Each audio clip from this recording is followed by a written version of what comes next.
안녕하세요. 더월드입니다. 파이 네트워크 X 공식 계정에 새로운 포스팅이 올라왔습니다. 잠시 확인을 해보자면요. 여기에 나오는 날짜 일정이 있는데요. 2026년 5월 6일로 표기가 되어 있는데 한국 시간 기준으로 변환을 해보면 플러스 13시간을 적용을 해보면 됩니다. 그래서 시간까지 변환해서 해석을 해드리자면 한국 시간 기준으로 2026년 5월 7일 자정에 파이 창립자 청디아오 판이 컨센서스 2026의 발표를 진행할 예정입니다. 이번 발표의 핵심 메시지도 함께 공개가 되었는데 AI가 제품 구축의 장벽을 크게 낮추면서 앞으로의 경쟁은 단순한 기술이 아니라 실제 데이터, 사용자 확보, 그리고 신뢰할 수 있는 인간 참여에 집중된다는 내용이 발표가 될 계획입니다. 또 이번 발표에서 파이의 블록체인 인프라, 검증된 신원 시스템, 그리고 전 세계적으로 참여하는 파이 네트워크가 어떻게 유틸리티 중심의 제품과 AI 시대의 비즈니스 모델을 지원할 수 있는지에 대해서도 다룰 예정이라고 합니다. 그리고 이번 세션에서 암호화폐 토큰을 단순한 출구 전략이 아니라 지속 가능한 성장과 실생활 채택을 위한 도구로 바라보는 새로운 관점도 제시될 예정이다. 이렇게 얘기를 하고 있습니다. 그리고 이번 컨센서스 2026 공식 홈페이지를 확인해 보시면요. 이번 스피커 명단에 청디아오 판뿐만이 아니라 니콜라스도 함께 업데이트 되어 있는 것을 확인할 수 있습니다. 다만 이 부분이 임시 등록이 된 건지 아니면 실제로 두 사람이 함께 발표를 진행할지는 조금 더 다른 업데이트를 지켜볼 필요가 있어 보입니다. 그동안 두 인물의 발표를 보면 역할이 어느 정도 분리가 되어 있었는데요. 좀 더 기술적이고 디테일한 부분은 니콜라스가 설명을 해왔었고 이 파이 프로젝트 전체적인 방향성과 메시지는 청디아오가 보다 정리된 형태로 전달을 해왔었습니다. 그래서 이런 부분은 추가 업데이트가 나오는지 계속 확인해 보도록 하겠습니다. 그리고 작년처럼 이번에도 이 스피치 영상이 공개된다면 제 채널에서 전체 영상을 한글로 번역해 드릴 예정이니 편하게 기다려 주셔도 될 것 같습니다. 네, 그리고 어제 파이 메인넷 프로토콜 21버전으로 성공적으로 업그레이드가 완료가 되었습니다.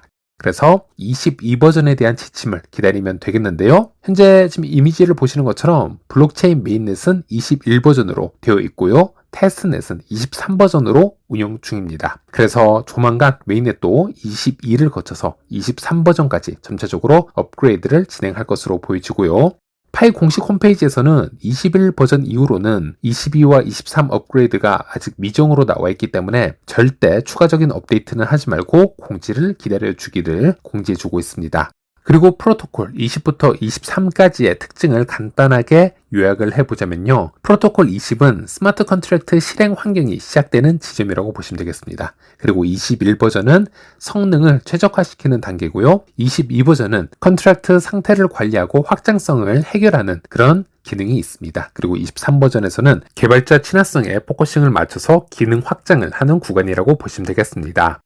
그래서 프로토콜 20 버전 이후로는 일반 암호화폐 유저 입장에서는 큰 차이점을 느낄 수는 없겠지만 개발자 입장에서는 상당히 중요한 업데이트 구간들이다 라고 보시면 되겠고요. 특히 프로토콜 22부터 발생되는 데이터의 무한 증가 문제 해결 업데이트는 스마트 컨트랙트가 장착되어 있는 기존의 블록체인들 예로 이더리움이 있겠는데요. 이런 블록체인들도 쉽게 해결하지 못한 영역이기 때문에 장기적으로 매우 중요한 경쟁 포인트라고 보시면 되겠습니다.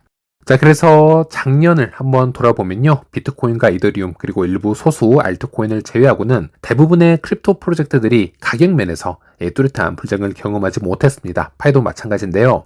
그만큼 시장 전반에 아쉬움이 크게 남아있는 상황입니다. 하지만 파이의 경우에는 단순히 이 약세장을 기다리기만 한 것이 아니라 그동안 여러 AI 프로젝트와 통합 그리고 테스트가 있었고 또 지속적인 투자와 개발을 통해서 내실을 다져왔다라고 볼 수 있겠습니다. 특히 레이어 1 블록체인이 성장하기 위해서 반드시 필요한 스마트 컨트랙트 생태계로의 진입을 준비해 왔다라는 점에서 현재의 약세장은 파이에게 단순한 침체기가 아니라 다음 단계를 위한 중요한 준비 기간이었다라고도 평가를 해볼 수 있겠습니다.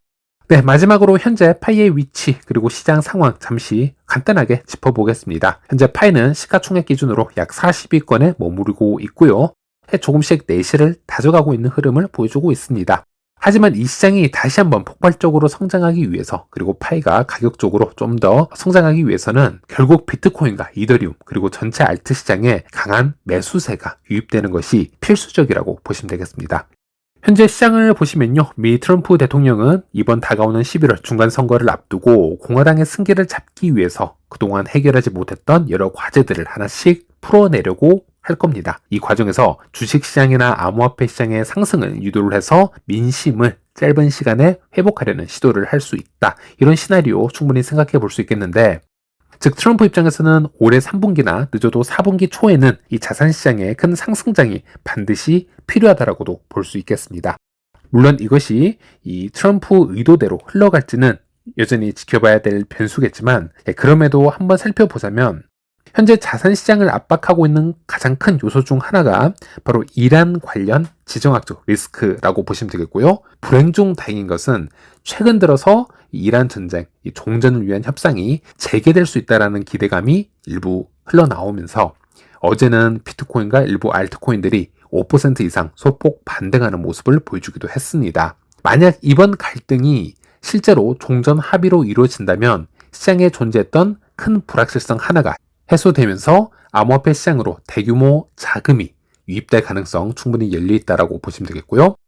물론 이 외에도 클래리티 법안 통과도 있고 미국 금리 인하와 같은 중요한 변수들이 존재합니다만, 다만 현실적으로 지금 당장 기대하기에는 시간이 필요한 요소들이고, 또 단기적으로 투자 심리를 가장 빠르게 개선시킬 수 있는 요인 중 하나가 지금은 이란 리스크 완화 그리고 종전 소식이라고 보시면 되겠습니다. 그런데 어제 이런 합의 가능성 기사들이 조금씩 나오게 되면서 비트코인의 경우 한때 7만 대가 무너지는 것이 아니냐라는 우려에서 어제 같은 경우 비트코인이 8만 달러까지 다시 반등을 노려볼 수 있는 것이 아니냐, 이렇게 시장에 기대감을 주고 있는 것으로 보여지고 있습니다. 네, 그래서 파이오니어 여러분들도 물론 쉽지 않은 시간들이겠지만 꼭 힘내시면서 올해 한 해는 이 파이 프로젝트 응원 부탁드리겠고요. 이번 영상은 여기까지고 다음 시간에 다른 업데이트로 다시 찾아뵙도록 하겠습니다. 네, 시청해주셔서 감사합니다.